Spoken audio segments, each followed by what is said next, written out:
have the meat.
minutes.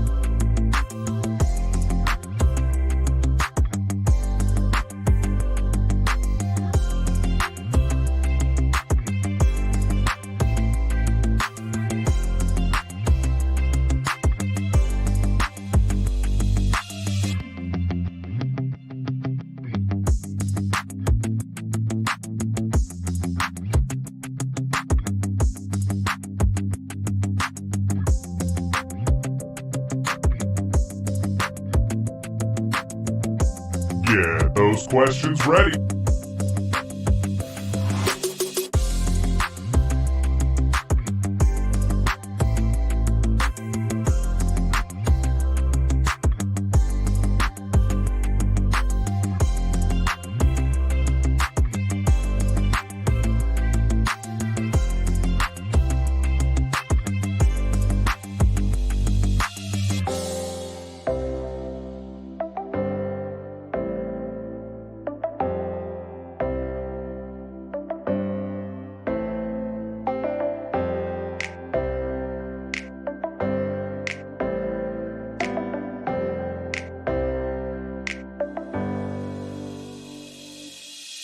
Oh man, 10 seconds.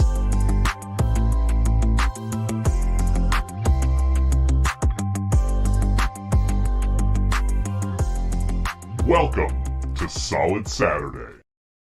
Ah! Daniel! Ah! How you doing? I'm good, man. Happy Saturday. Oh my God. Saturday's the best. I was up early. I played some tennis. My arm is crazy sore, but I don't even care because I played well. I played with some older gentlemen. You know, what can I complain about? There we go. I'm switching you to the catbird seat, Ty, because it is Surf Wax Saturday, week 10. Surf Wax Saturday. I think we are in agreement on that. Welcome to one and all. Happy Saturday. I should give us our actual background, right? How about that? Please. Thank you very much. Okay. Week 10 is upon us, if you can believe that. The calendar has now flipped over into the month of November, turning the clocks back in most places tomorrow morning. Is that true? Oh, God. Wait, hold on. It is true. Does that give us an extra hour of sleep before we wake up super early? Spring forward, fall back. So, yeah, extra hour of sleep. Oh, my God. Okay, I can deal with that. Until you get used to it, and then it doesn't really matter, and it's super dark, but sure, we could play the music. This is Solid Saturday. This is our game day stream where we walk you through all of the action, and we talk on a scale from 1 to 5 jacked Chris Fowlers. Dan, can I please see the image? You want the full image, at the right? ready. So here's the full image. That's the full image. We cannot stress enough that we celebrate this image. We celebrate Chris Fowler and his dedication to lats and obliques and his abs and his buys and tries and delts. I don't know if we've seen his abs. We can surmise what the abs look like. Look at the formation there, Ty. Come on. Yeah. So if we feel a window, it's out of 5, right? It's out of 5 Jack Fowlers. If we feel a window is especially strong, it gets a full 5. But, you know, really exciting. There's a 4. 2 gets us, okay, maybe there's potential, but we don't see it. 1 is go apple picking, whatever. But I think in general, we've got a 3 for maybe today. And we don't have a graphic for no jacked Fowlers because Chris Fowler is objectively jacked to some extent. I don't think I have one that would. No, I don't have it. No. The no jacked Fowlers is just a picture of you or I flexing. Yeah, that would be sort of when they had to CGI Chris Evans when he was Captain America. They had to CGI him as like a wobbly 19-year-old. You would have to do that for Chris Fowler, as all Chris's are jacked. You would have to do that for him. You'd have to CGI in fake arms and fake scrawniness because my guy hits the gym. He hits the gym. All right, so we're going to start flashing up some windows here, talk through the games that you have to watch today. Please do leave your comments and questions in the chat as you go along. We will take a pause in between windows to go through all of your comments. We have many emerging alphas and new listeners who are in the chat. We thank you for spending part of your Saturday with us. Don't forget to go on out to our website, solidverbal.com. If you want to find out more about what we do, we have 3 articles per week. We have 3 episodes per week. We also have links out there to Big Boy Bets, which is the show that you do with our friend Jeff Schwartz, talking about your favorite bets in a given college football weekend. And also, if you scroll down in the description of this here live stream, you also get the links to subscribe to the podcast as well as our Patreon. Those are ways that you can help the show. Yeah. Maybe you're a subscriber, but you haven't left a review yet and a rating out on Apple. That stuff really does go a long way towards helping new people find the show. And of course, Patreon is one way to help keep the lights on. So a lot of ways that you can help the show and support the show if you want. We've had many people find the stream and say, hey, I like what you guys do. I'm going to subscribe to the podcast. I'm going to subscribe to the Patreon. So regardless, thank you for stopping on by. Whatever your level of participation, it's great to be here with you. Yeah. Dan, should we flash up the early window for all y'all? Yeah, we got to start talking windows here. Do you feel good about this week, by the way? I feel great. Good about what aspect of this week? Just the games that are in front of us, that there's going to be a slate of entertaining matchups. I feel great. We are at some point, not yet, Yeah. maybe towards the end, going to flash up my best bets. Oh, yes, we are. The graphic that I sent you earlier. I picked 5 out of 6 road teams. That is generally not a great formula for success, but what it is a formula for sneaky games that you don't see coming. Upsets, games that are closer than they might appear.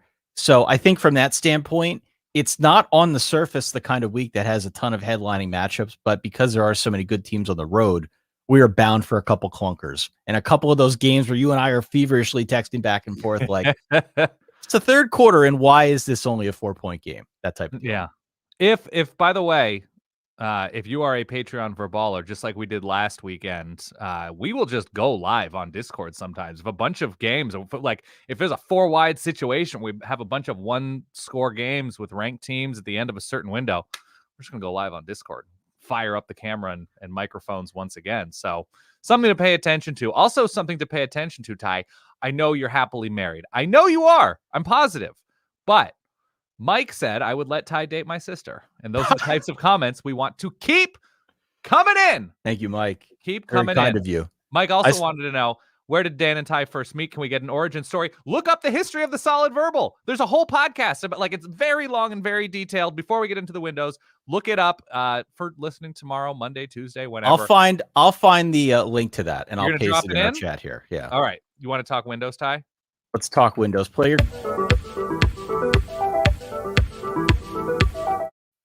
I don't know. I still don't get it, but it's starting to grow on me. Yeah. Okay. Here we go. To grow on me. Let's talk early window. Yes. Let's talk early window. All right. 11:30. So this one actually kicks off in about 24 minutes. Dan, Army at Air Force. Got to give a shout out to the service academies.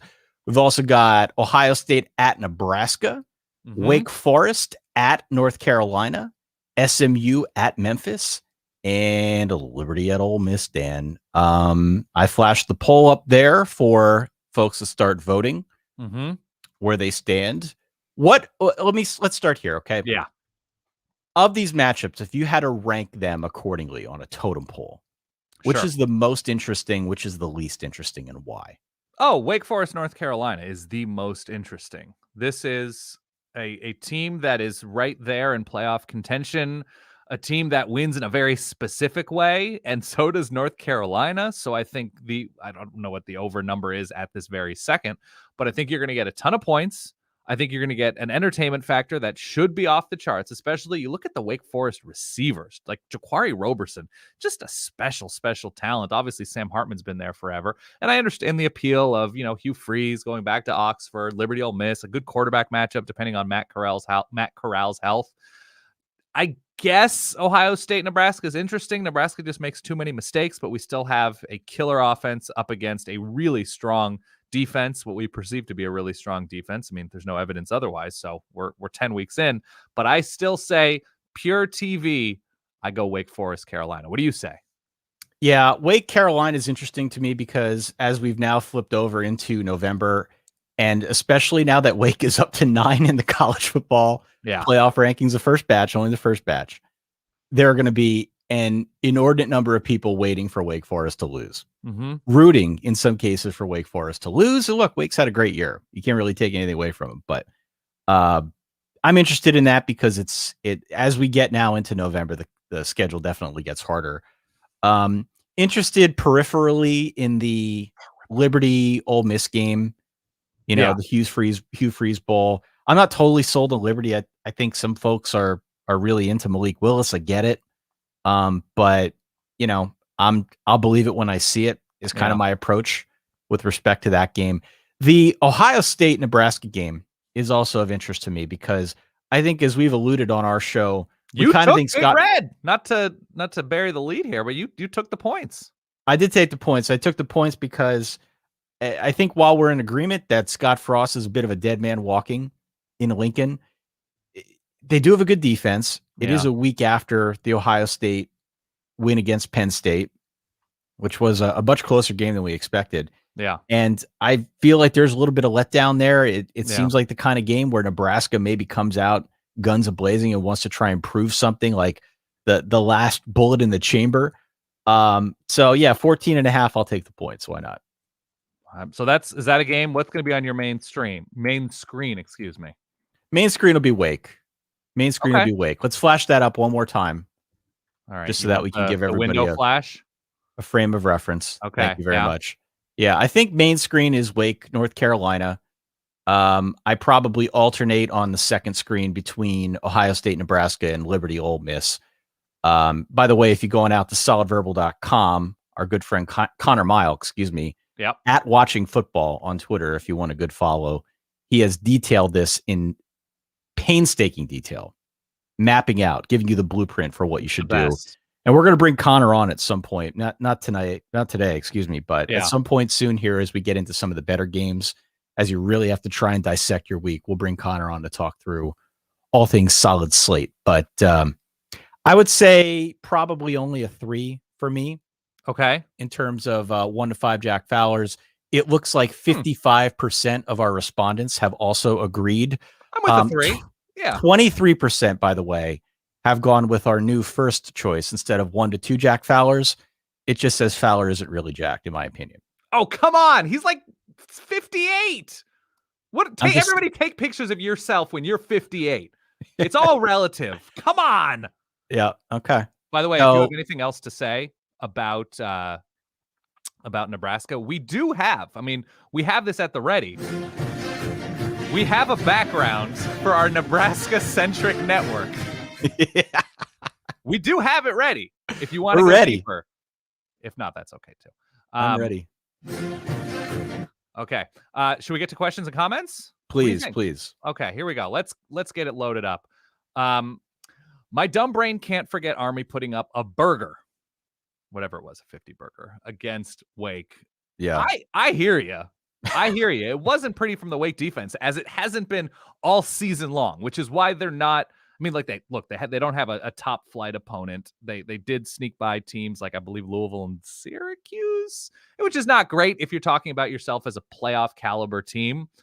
But man, a win is a win is a win. And I'm just going to echo Bill Connolly here and say, like, since when are we just accepting losses as part of a playoff worthy situation when we have undefeated teams like Wake and Cincinnati? And if you want to say Wake doesn't play defense and Wake's defense is worse than what any playoff team does, I'm okay with that. It's a case to be made, man, but we have to respect undefeated, do we not? I think so. No, you got to respect it. And the committee respected it. So as the committee is the ultimate arbiter for all things college football, if the committee respects it, then so must we. Is it possible, CKNP Emerging Alpha, that firing Scott Frost would be a mistake? It's taken them a long time to, quote, lose small, but that usually means win small is next. What if they'd get there by keeping him? So there's a case for and against, and I know, again, we can load up the Nebraska-centric TV network that we've created, but the case for is the defense has taken a major, major step forward and has become the defense of a top 15 team, right? Which is, I think, a really nice, realistic, and impressive goal for the Nebraska program, as it is for any Big Ten West team right now that is not going to be able to load up with blue chip talent. The case against is there's no evidence to say you have to win small at least once. You have to at least break through and show the ability to win games, not making mistakes, doing all of the little things, because you have to do it once. I don't know if it's any more convoluted than that. The way that they lose to these teams, Michigan State, Michigan, is so disappointing. And the lack of offensive development and the receivers coming and going and the offensive line never really coming together in 4 years. I just think Nebraska's teed up really nicely for a better head coach. Is that where you stand? Or are you in the camp of like, just let him get across the finish line next year? It feels like you lost the fan base. Yeah. It feels like you lost the fan base. And, the fan base isn't playing. Correct. Luckily on a Saturday, but when you lose the fan base, more often than not, it's better to just get out and start over. Yeah. Because they're going to be bad vibes until 2022 when you do it all over again, presumably with a different quarterback. You're still kind of starting over. Mm-hmm. Even if the defense is better, it's just a big work in progress. That said, I don't know if it gets any better for the next guy either, but there is something to be said for a change of scenery, a change of leadership at the top when it feels like you've lost the group. It's a passionate fan base. I don't think the fan base is necessarily wanting to return to the days of Tommy Frazier or expecting to return to the days of Tommy Frazier. Don't worry about the fan base. Don't worry. The fan base will like anything that is entertaining and looks competent. I don't worry about the fan base. I just worry about what is actually best for the program. What's best for the program is probably a fresh start at this point. Okay. In my view. Look, we got Jordan. Ty looks especially handsome, question mark? Well, I say that Dan looks particularly handsome.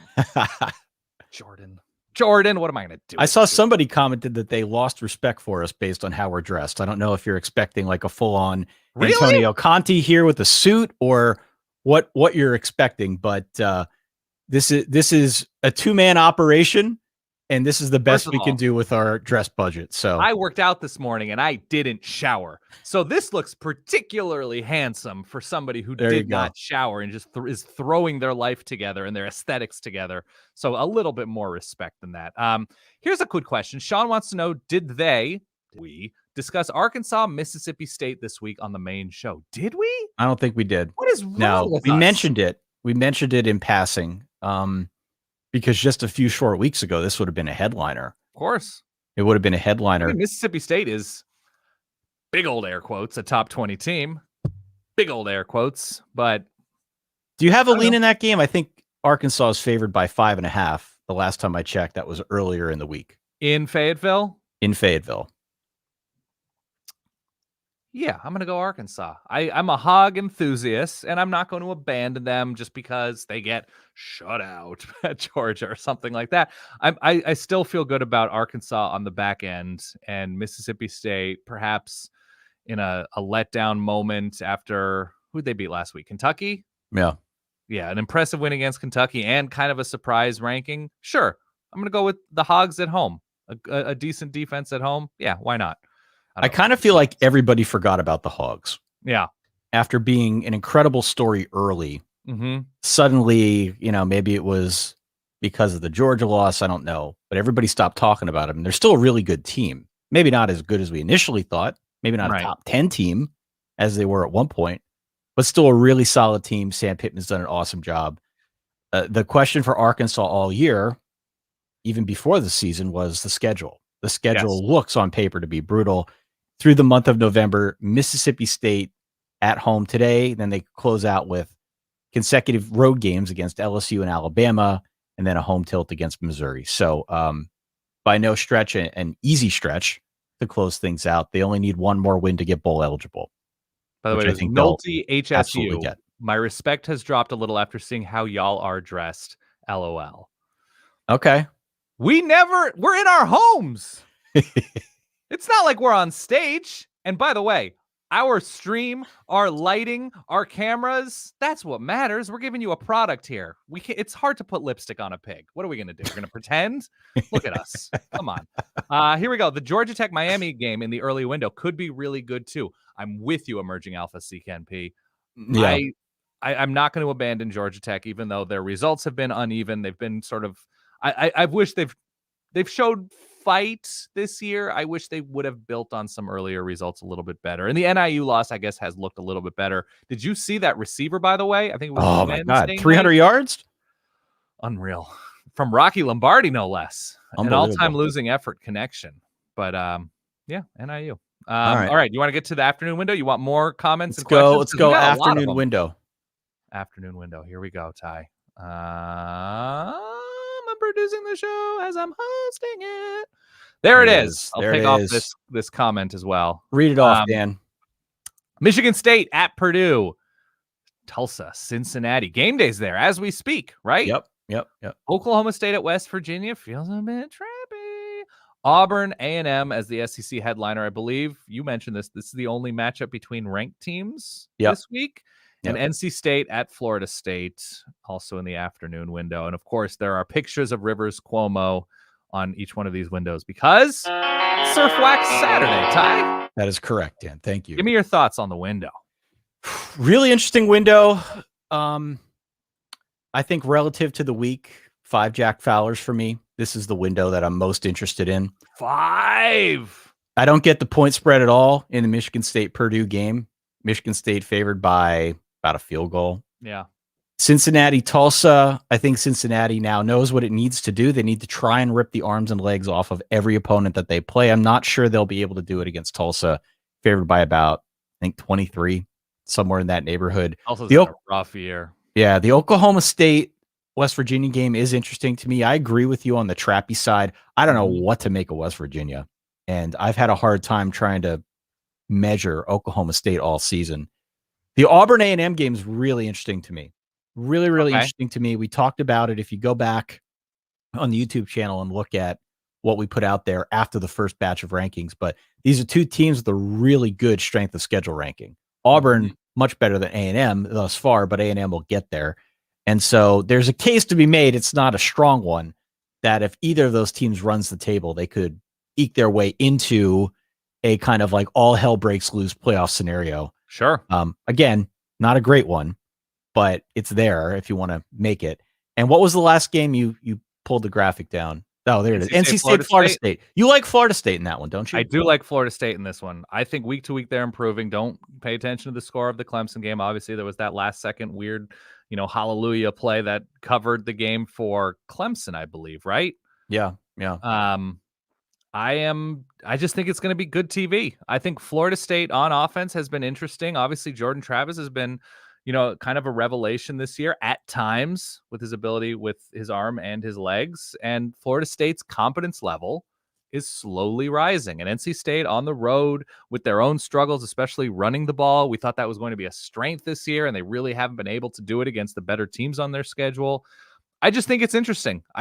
They're a home dog. I said Voodoo Dogs, I believe, in Tallahassee. Voodoo Dogs, my hot dog recommendation.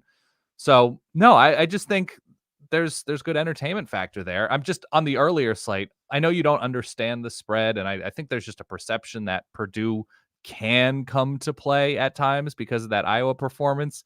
But we've sort of downgraded Iowa after the Wisconsin game as well. That we just the Iowa offense is horrendous. Is that an okay word to use to describe them? It's horrendous, and today they're going up against Northwestern, which is on Ty's best bets a little bit later. The dog is barking. Who do you like in that one? I like Iowa to cover.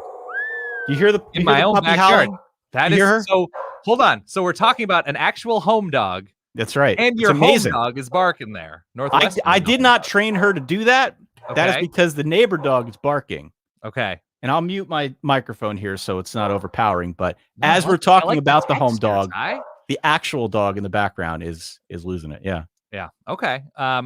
Elsewhere, by the way, the Oklahoma State game is fascinating because West Virginia is FOD, Ty. They're full on decent. I don't know that they're good. I don't think they're bad. Their pass defense has been pretty bad, but I don't know that Oklahoma State is the team to fully take advantage. So I think we could have an interesting back and forth there. I think your enthusiasm for this window is warranted, is what I'm telling you. And then Auburn A&M. We haven't sort of gone too deep into it on this show yet, but I just think it's a hell of a game. I think the storylines are there between, if Bo Nix is able to look like recent Bo Nix against the A&M defense, they're going to win this game. Auburn's going to go to Kyle Field and win the game. I think that's easier said than done because I think A&M is quietly one of the better defensive teams in the country. But I think you're right to have Zach Calzada questions, even with the Bama performance, because week to week, we just haven't seen it from him. Yeah, I am Calzada hesitant is how I would define my official stance on A&M. Yeah. It's very clear that his best game was against Alabama. Now, that's a great team to have your best game against. Definitely. The Calzada Armada was a thing in that Alabama game. But if you look across the board at what he's done in other games, most of the time he's not completing 67% of his passes. He's more of a 50-50 guy. He throws an interception a game. You don't know when you're going to get it, but you're going to get it at some point. Sure. So I don't know. I mean, it feels weird to me to be saying I like Auburn because of Bo Nix. Mm-hmm. Bo Nix on the road.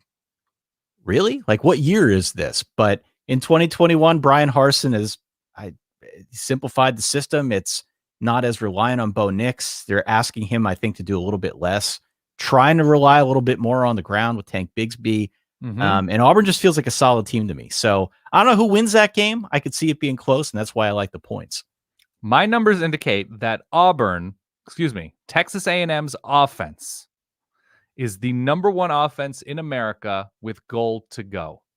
Their touchdown rate is 100%. When Texas A&M has goal to go, they score. We saw Auburn tighten up last week against Ole Miss, I believe, in the red zone, especially on those fourth downs.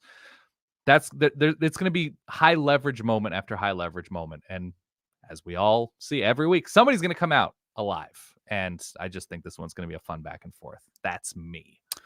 So the audience has said 4 jacked Chris Fowlers. I think I'm with them. 68% has said at least 3 or above. Okay. So we do have a majority that is pretty excited about this window. Thank you, Dan. Do we want to get to some comments here? I would love to get to some comments. Let me take Fowler off. Actually, no, let's go full Fowler. That's a jacked 58-year-old. However old he is. Okay, sorry.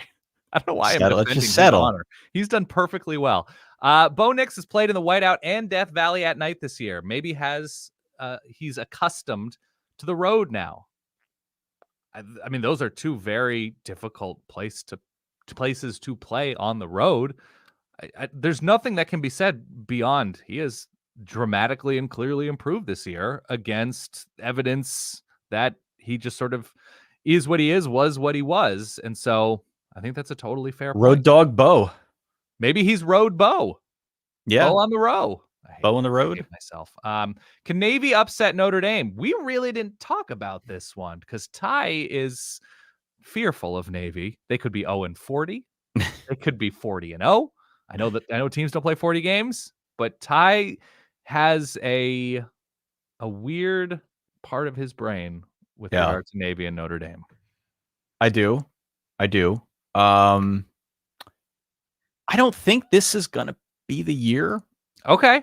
It shouldn't be the year. Navy is, as I've said many times over on the show, one of the least efficient offenses in college football. They are really bad.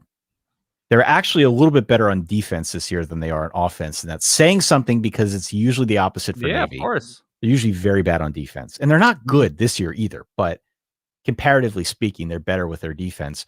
Right. I know they beat Tulsa a week ago. We just talked about Tulsa now. Maybe in a look-ahead spot last week with Cincinnati on deck in the game day game taking place in Ohio. But this has been a really bad team. They did give Cincinnati a bit of a game. So maybe that's a talking point, but I just don't see it. I don't see it. Notre Dame should be able to run. They should be able to throw on this team. Notre Dame's been pretty good against the run this season. Yeah. I just don't see. Now, the favored by 21, and I don't know if separation on the Notre Dame side is something that we feel uber confident in, but with regard to an upset, no, I'm not feeling an upset. I feel pretty good about this game today. If only Calzada could have figured it out a little bit earlier, A&M would be leading the SEC West. That's not a bad take. Obviously, again, I agree. Yeah. I agree, Jacob. That's a fair point. I just think figuring it out. I use the quotes there. I don't know if he's figured it out. He figured it out against Alabama. Mm-hmm. We'll find out a lot today. Auburn's a good opponent. Tim says, I heart Dan and Ty. Okay, I understand hearting Ty. I understand loving Ty.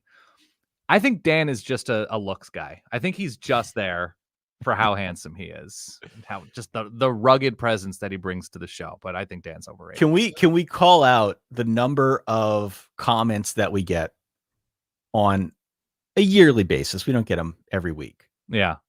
Over under is probably a dozen every year of people who find a video and are like, you're Ty and you're Dan. I thought your voices were. There are so many pictures of us. Yeah. They're like, you can Google image us and our handsome faces and torsos will come up. You can look on Twitter, Instagram, like there are pictures. But yeah, I guess why would you care that much? It's an audio show. We are voices in your I wouldn't look us up. Oh, but I always do. Especially when I was young and I'd listen to sports radio guys, I'm like, I think I know what this guy looks like. Well, looked him up. He's huge. Yeah. He's a large man. I always did that. They all look like Artie Lang. If you are a longtime sports radio host, you look like Artie Lang or his cousin. That's okay. Dan, Ty, quickly, what is your Weezer background? Favorite albums or songs? Seen them live before? I used to be a Weezer mega fan. I've seen them many times. I just saw them this summer at Wrigley with Fall Out Boy and Green Day. I'm a Pinkerton guy. I'm a Songs from the Black Hole guy. I'm Summer Sessions 2000 guy. Like I used to be on message boards. It's I'm really sad. Okay. I saw Weezer at Music Fest in Bethlehem a couple years ago. Yeah. A very low energy performance. That's about right. Yeah, very low energy performance. I like Weezer, but I'm not as schooled in all things Weezer as you are. I thought Bethlehem, PA was charming as hell when I was there. Nice CJ, Purdue won't win. Michigan State is ranked third, not second. Yeah, it has the number 2. That's a good point, CJ. Thank you. Yeah. Very good point. I'm trying to tie in, no pun intended. I'm trying to tie in because of the number 2s who have lost, that it's a very difficult number 2 position to be in. Like, is that the hot snake? Is that... You'll have to think about it for a second because I'm a disgusting, immature person. Curious to see what TCU looks like in this window as well. Obviously, they have Baylor in the rivalry tie. Do you think there is a TCU coaches out, just needed a fresh start bounce, or is that going to be saved for 2022 and beyond? If they showed any kind of consistency this year, I would feel that. Yeah. If you look at what TCU's done over the last, let's say, month, each game's gotten a little worse. Now, the coach leaving, is that suddenly going to make it better? Perhaps. But I don't think they're going to suddenly become the team that we thought they could be in the preseason. Like, whatever was going on there is still going on there. And I don't expect it at all. I know the line's only 6.5, 7.5 in favor of Baylor. They're on the road. I understand not wanting to pick that game. I understand having some hesitance there and not really understanding what you're going to get on the TCU side. Baylor is kind of the polar opposite of TCU this year. Do you have the letdown look ahead sandwich, by the way, for Baylor? I do have it. Oh, look at that sandwich. I'm so hungry. I'm so hungry. Now, oh, boy. I don't believe that Baylor will ever overlook TCU and vice versa if TCU is playing well, because it is a rivalry game. There's a lot of emotion and energy between those two teams, but Dave Aranda's new to this. This is, it's a new squad. It's a new staff, whatever. And it's a win over Texas last week at home, I believe. And it's Oklahoma next week. So I'm just saying attention can be all over the place. But I still believe in Baylor being locked in for TCU. It's just that kind of a spot, I would say. Well, look, on the road. Yeah. This goes back to my point in the very beginning. The theme of the week is that we don't have a ton of high-level games. The only game between ranked teams is Auburn and Texas A&M. Yeah. But you do have a lot of ranked teams on the road. And this is one situationally. We have seen, again, I don't know if the math backs me up. Maybe it's just me making stuff up. But we have seen, in my view, added emphasis on teams that are in letdown spots. Yeah. Or more effect for teams that are in letdown spots. And definitely a strong advantage for teams that are at home. So maybe we'll see. Mike, once again, Pinkerton is flawless. I agree largely, but Rivers saying that he has a 15-year-old Japanese girl as a pen pal is not my favorite thing in Across the Sea, but otherwise, yes. You want to go to more questions, or you want to go to a later window? Because we got a lot in here. We've got let's you're the trigger man. You do it. Whatever you want to do. Iowa Northwestern, the ugliest game this weekend. Yes. I'm not going to tell you not to watch a college football game, because there are no college football games in February or May or July or whatever. So look, if you have to watch it, if you happen to come across it and there's something weird happening, continue watching it. But out of an abundance of caution, I'm going to say just stay away from whatever the hell channel this is on, probably the Big Ten Network. It's on like FS8. Yeah. Just stay away if you can. If you can avoid it, stay away. Yeah. UNC over Wake today. Ty, I don't know if you made an official prediction here, but I think you were leaning Carolina. Lock of the week. I'm leaning. I'm like fully leaned over. Yeah. Oh God. Well. Odd phrasing. Odd construction. We still doing phrasing? Yeah.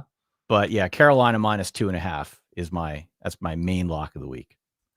Do you guys see a return to live shows in 2022? I do. I absolutely do. So we were very close this year. We were very close. We had a couple spots that were earmarked as locations, and then we didn't want to mess with the COVID thing. We did get a question that we didn't have a chance to address on the Bruin, which is an exclusive Q&A thing that we do every Thursday for our Patreon subscribers. Go down in the description, verballers.com. You can find out more there. Mm-hmm. We got a question about bucket list live show cities. So, where we've done live shows before. We've done live shows in Chicago, in New York, in DC, and in Dallas. Those have been the 4 spots that we've done them. Where else, seriously now, not like Azteca in Mexico City, where are your bucket list locations that you'd like to do a live show? I would love to do one in Austin. We did one in DFW. I think Austin would be quite fun. That's just selfish to me. I like all the people that I've come across in Austin. I have friends in Austin. I can eat super well down there in Central Texas. There are new barbecue places I want to try. There's new food. I mean, it's just going to be centered around food and humans I like or have liked that I've met from there. I'd love to do Philly for the same reason. Yes. I've been to Philly in earnest only once and had a great time. It was July 4th weekend, 17, something like that.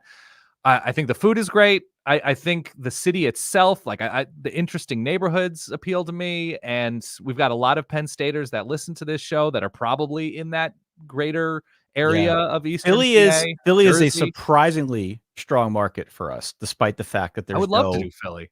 Actual college football team. Well, there's Temple, but there's not a strong pull for college football in Philly. But I'd love to do the Philly show. I'd love to do an LA show.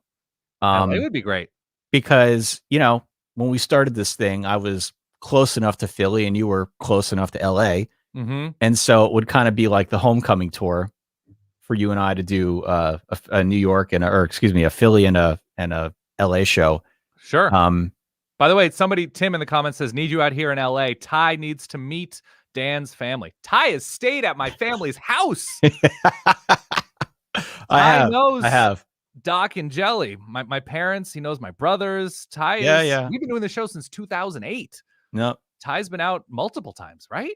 I have. Yeah. It's a good time. Man, live in Syracuse, get some dinosaur barbecue. Why the hell not? The big answer though is yes, provided it's safe to do so, and we don't have to make all sorts of strange accommodations and protocols and whatever else.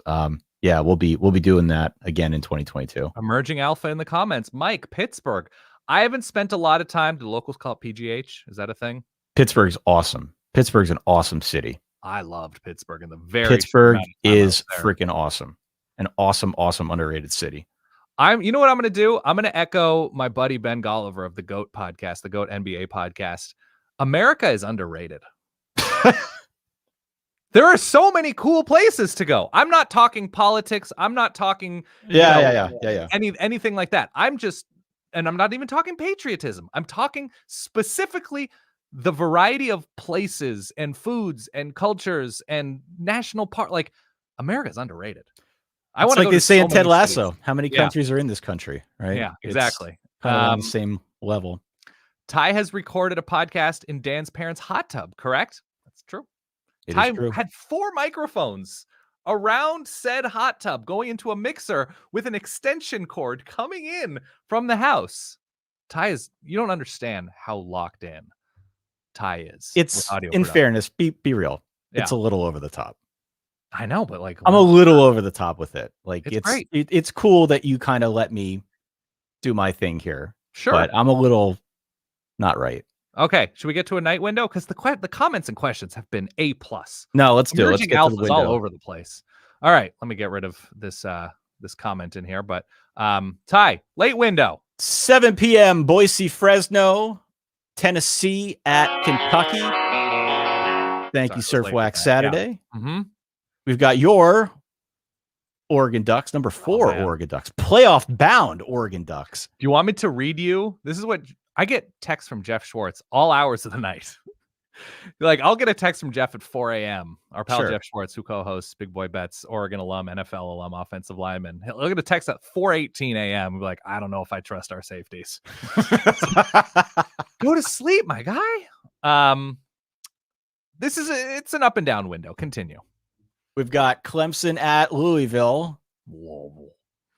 And Texas at Iowa State. It's a good window. It's like a 4 for me. Boise Fresno's interesting. Boise they got a new coach and they got a new offense, and they've been all over the place. I think you pointed out, have not won 2 consecutive or lost 2 consecutive games all year. Tennessee, Kentucky is low key the best game of the weekend. Yeah, that's what I brought to the table, I believe, on the preview show, and I think you agreed almost instantly that just in terms of entertainment and possibilities and potential for chaos, Tennessee, Kentucky is going to be brutally amazing. Is it not? Yeah. I'm excited for that one. We've got the Texas Iowa State game, which you and I both weirdly like Texas in that one. I hate that we agree and that we are banking on a completely I don't know what I would irresponsible team in Texas football. We've got the Oregon Washington game. You just to close the loop on that one. You think that Auburn? You think we have the dog here? I was just going to bring up the home dog again.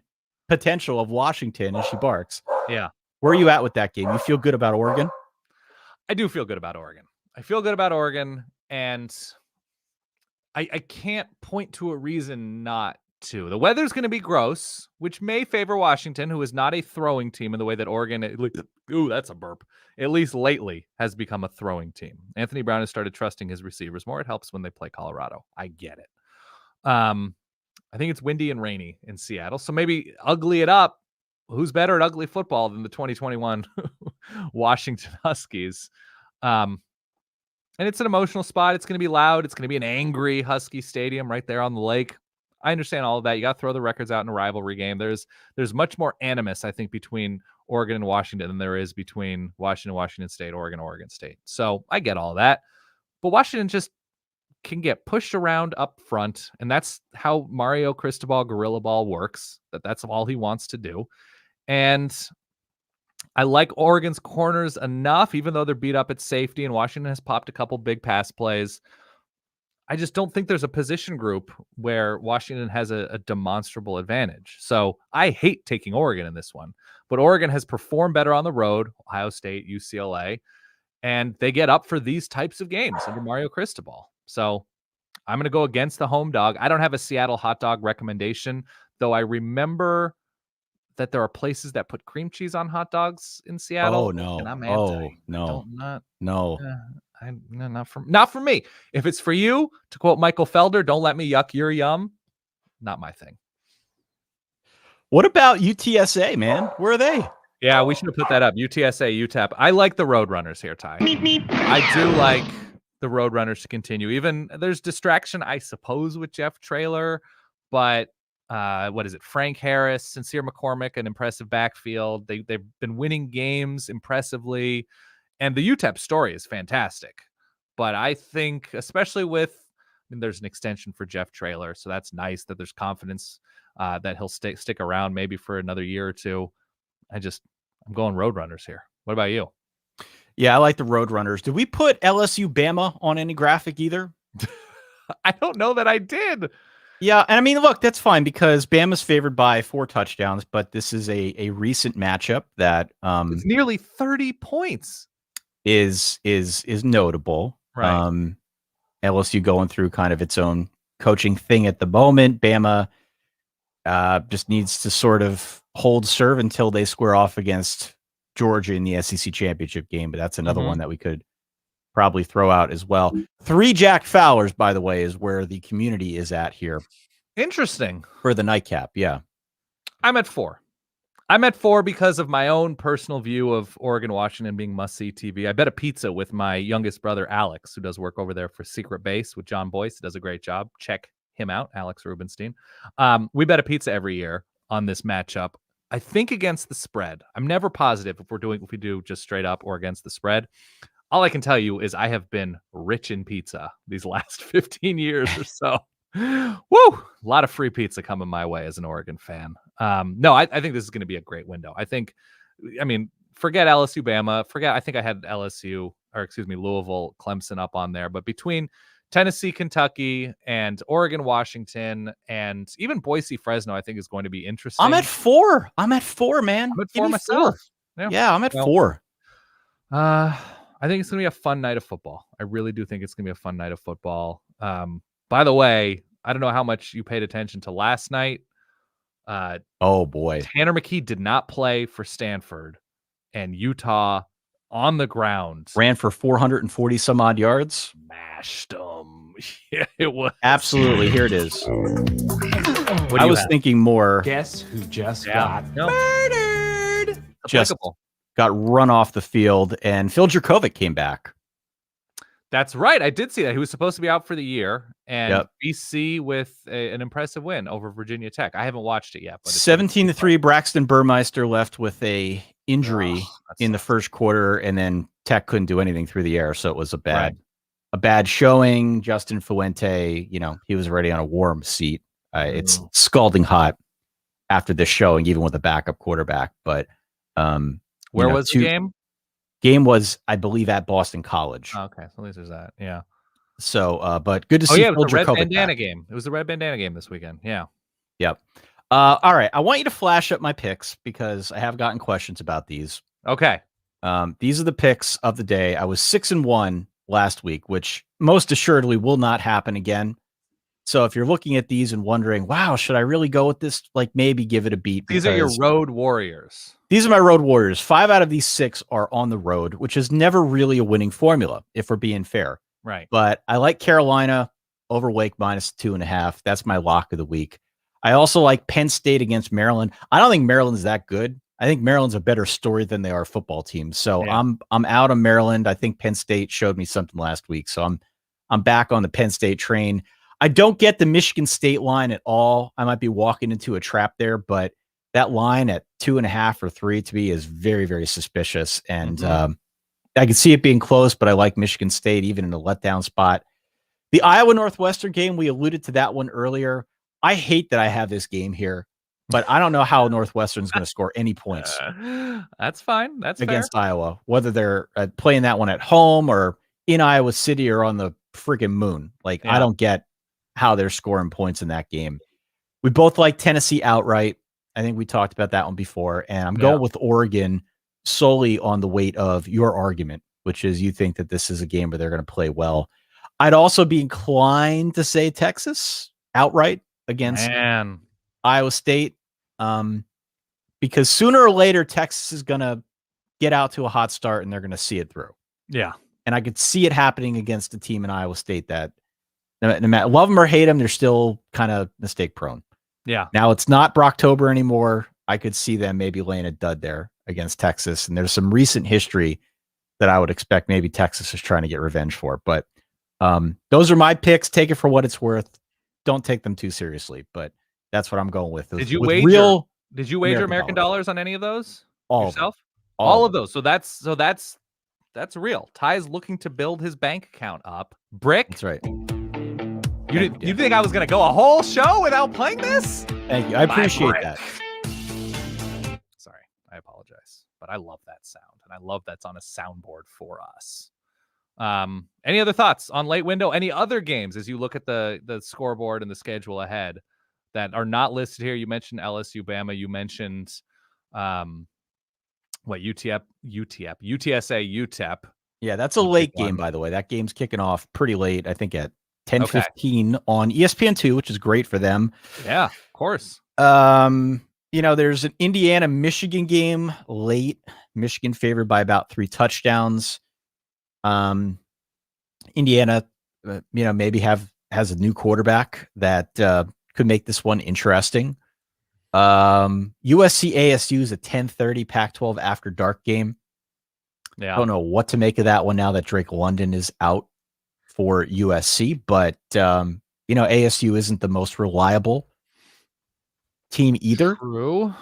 So them giving like 8.5, 9 points feels like a stretch. I probably would err on the side of ASU anyway.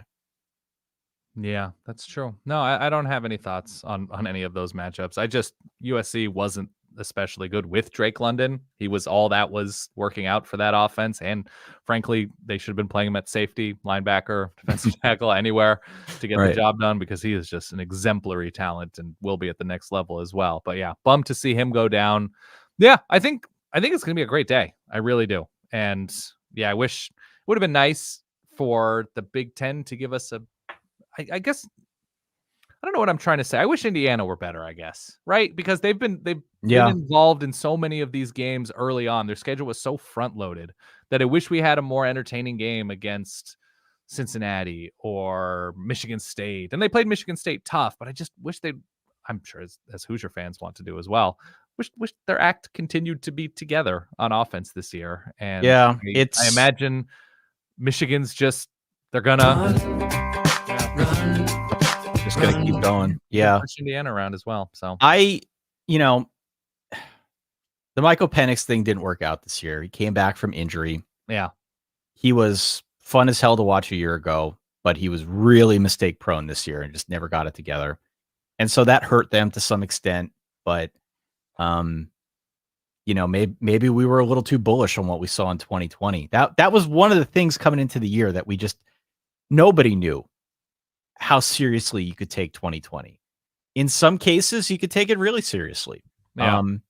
I think we saw it, in spite of a 2-5 season from Michigan State, we saw the writing on the wall that maybe this team was kind of building and that we should expect more of them in 2021 than we saw last year. They had a couple of quality wins, right? And that was something that they could build upon and gain momentum from, and it's clearly worked out as they're number 3 in the college football rankings. But on the Indiana side, maybe we were a little too into it. Maybe we took it a little too seriously, and they were due for a regression that we didn't see coming, and now here we are. So I would have preferred a much better Indiana story this season, but it's not meant to be. We'll see what a new quarterback can do. This is why people tune in, to hear about a disappointing Indiana program. Exactly. That's exactly why. By the way, the stretch that I mentioned, so starting September 18th, Cincinnati, at Penn State, Michigan State, Ohio State. Today's at Michigan. I mean, they had Maryland in there as well. Brutal. Not only that, a week that they were supposedly going to get off, right? They sneak by Western Kentucky and maybe the most prolific quarterback in the nation, Bailey Zappi. It's just nonstop. It's nonstop for Indiana. Murderers and I guess row. they just the depth and talent is just they need the luck. They need the health luck, and just really didn't get it this year. Questions and comments? Let's do it. We got a lot. Did Matt Campbell miss his window? I don't think so. No. No. I think the smartest people in the sport understand that he's just a very strong coach, and there are going to be games, there are going to be years, maybe they'll say, hey, if you're coming to USC, if you're coming to LSU, if you're coming to wherever, let's really break the bank with a special teams coach. Let's really do that. Is Nebraska a better job than Iowa State? Yes. I think Nebraska is a better job than Iowa State because of the Big Ten is in a more secure place than the Big 12.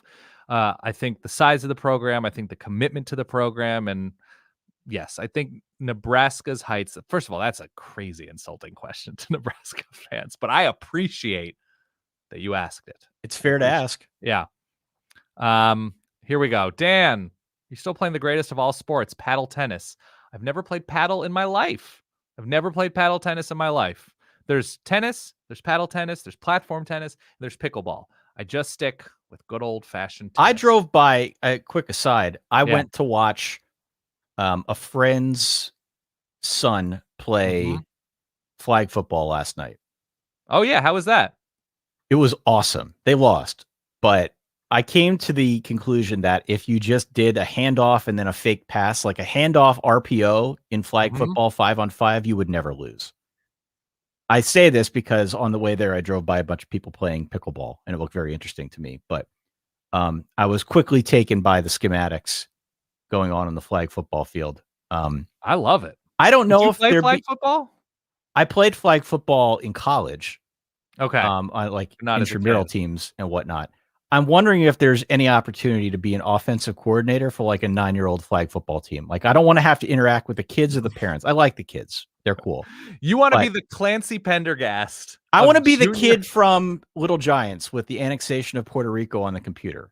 So you want to be like Belichick's guy, Ernie, whatever. Yeah, I just want to be in the booth, like away from it all. Maybe we'll have like a two-way radio or something. I want to be an OC for a kids flag football team. I think I have some ideas. But you don't want to interact with the kids. No. You just want to break down film. That's and right. Look at tendencies and say, here's where we're going end around. What I saw last night was inventive. It was booth. Jamie Chadwell level inventive stuff. Who was the star? What position? Well, the Bills, it was the Bills against the Eagles. My friends and I had set a line of Did 5.5 records coming in and scores? What's that? Did you know records coming in for the game? Scores? No. This was a last second decision to go to this game, Dan. Okay. But they were running this thing where they had the old 3-man power eye. Mm-hmm. And they would snap the ball and fake to one and fake to another and then hand it off to, and the kids on the defense were like, they didn't know what to do. That was interesting to me. And then I told you about the handoff, the fake pass run, kind of like a third of a Philly special was just really interesting to me. So anyway, if you're interested in an OC, let me know. Jordan, how would college football handle an Auburn team that wins out the rest of their schedule? Ty, I have the Auburn schedule in front of me. A&M today, Mississippi State, top 20 Mississippi State. So we have consecutive top 20 teams. Is A&M's 13 and Auburn's 14, I believe, in the playoff rankings. South Carolina should be a comfortable win. And, of course, the Iron Bowl, Jordan Hur on the Plains. So Auburn goes 10-2 with their losses coming to Penn State and Georgia. So they'd win the West, would they not? Yeah. Wins over A&M and Alabama. And they'd get a rematch against Georgia, a rivalry rematch in Atlanta. And I think we would celebrate it because this is a sport collectively. I think we celebrate unexpected November chaos. Would we not? Absolutely. And there's the potential, I believe, still of Brian Harsin not coaching or something. I don't know if those questions that's gonna get swept under the rug. You know that's gonna. I assume so. By the way, LSU has barely enough players to play a game, though. I did see an earlier comment; they do have enough. They do have enough. Yeah. Not. I saw a bunch of Cal players are out because of protocol, a 99% vaccinated team. So I think it's just contact type tracing for Cal against Arizona. Dan, are you exclusively Neapolitan with your za? I don't say za. You can say za. That's okay. Say whatever you want. I never do Neapolitan. Is that short for pizza? I believe it is. Yeah. Oh, I don't like I'm led that. to believe. I don't like that. I don't do Neapolitan. Neapolitan's actually not my favorite. I prefer like a New York style pizzeria style pie. And I don't have a super hot pizza oven. I have a regular oven with a steel plate in it. So that's how it's able to conduct the heat that it does to get really top quality crust. But no, it's much more. I do a thin New York style and I do thicker Detroit pan style. So I can't I get over respect za. Neapolitan. It's just Za. it's soft and floppy, and who likes anything described as soft and Okay. floppy? Okay. Next I question. don't know. Next It's not question. it's still delicious, but it's just not my thing. Yeah, here's the thing though. As an offensive coordinator for a flag football team, as Lambda points out, you'd have to go out and recruit 7 to 8 year olds. No. all year long. So you're delegating all of that. I'm taking the Bill O'Brien approach to college football coaching and hating recruiting, and I just want to drop the plays. Mm-hmm. I just want to drop the plays. That's all I care about. But then you would have to go to tryouts because there's a draft, I believe. I think that's how junior sports still work. I don't think they're drafting You kids, just round up kids? I mean, it worked in Little Giants. No, I think there's a big draft tryout thing where all the coaches get together and they watch kids run and throw and catch and then rank kids. They all are wearing numbers. I would actually love that. Yeah, of course I would you love that. You were into the recruiting in NCAA football, the video game. Yep. I would go the smallest, fastest kids. It is unguardable. Garrett Wilson out for Ohio State. I haven't verified this, but it appears that's the case. So Ohio State down a weapon. They're crazy deep at receiver. They have like 8 guys behind him. They'll be okay. Right. What else do we have? Question-wise, somebody loved the Phoenix drop. I have that over here. That's the run. Phoenix is a good band. They're French, Ty. They're French. We had some compliments for, was it Tavion Thomas for Utah, one of the running backs who exploded against Stanford. Crazy good game. Yeah. It is wild that there are no Stanford fans, but Stanford's really bad and they're paying their coach like $9 million to be still bad. I don't know how much longer it lasts, but he's done usually he does a good job, but I don't know. I'm looking for any other questions. Andrew likes the under on Oregon, Washington. Maybe it's weather. Maybe it's 2 defenses that can make plays. Obviously, Washington got ZTF back, their talented edge rusher, a couple weeks ago. Crazy that he's off the Achilles. I mean, he healed in like 3 months. It's amazing. Yeah. It's ridiculous. Ty once broadcasted from Whole Foods. Is that true?